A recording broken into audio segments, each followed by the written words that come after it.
Bonjour, c'est Wayne Abdelhadi et dans cette capsule vidéo, nous allons voir la notion des expressions et opérateurs.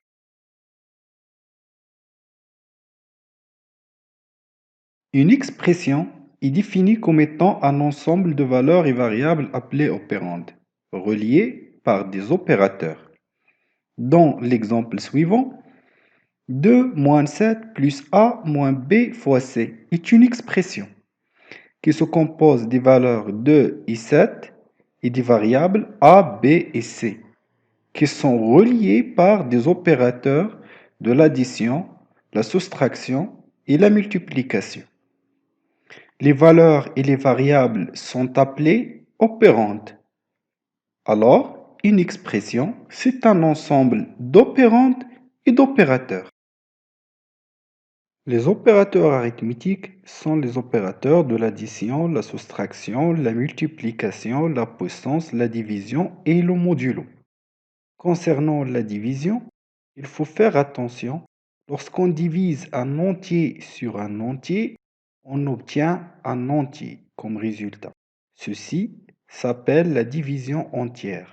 Exemple, 7 divisé par 2 égale à 3 et non à 3,5 car les deux opérandes sont des entiers. Alors que si l'un des opérandes est un réel, la division devient alors une division fractionnaire. Exemple, 7,0 divisé par 2 donne comme résultat 3,5. L'opérateur modulo est utilisé pour obtenir le reste de la division entière de deux opérandes. Exemple, 7 modulo 2 donne 1.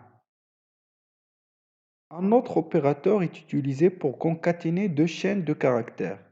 C'est le et commercial. Attention, cet opérateur n'est pas un standard. Il est utilisé uniquement au niveau de l'algorithme. En programmation, cet opérateur change selon le langage de programmation utilisé. Dans l'algorithme suivant, nous concaténons deux variables. A est égal à Abdelhadi, B est égal à Boeing.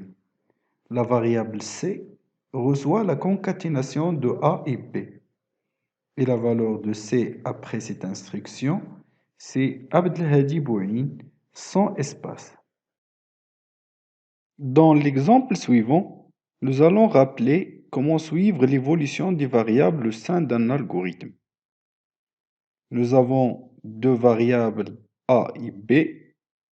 Commençons tout d'abord par tracer un tableau de deux colonnes. Chaque colonne est réservée à une variable.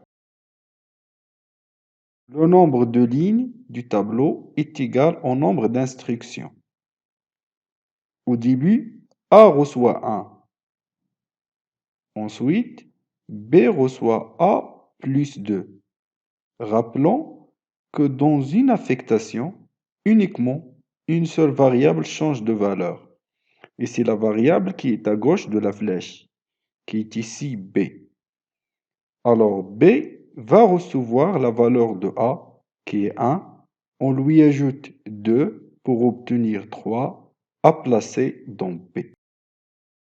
Ensuite, A reçoit 4.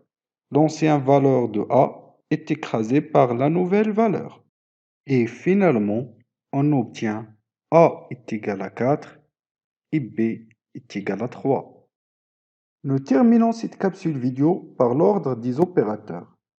Dans une expression, en absence de parenthèse, la priorité est donnée à la multiplication et la division, et le modulo, suivi par la soustraction et l'addition, puis les opérateurs de comparaison et les opérateurs logiques, que nous allons voir dans une autre vidéo.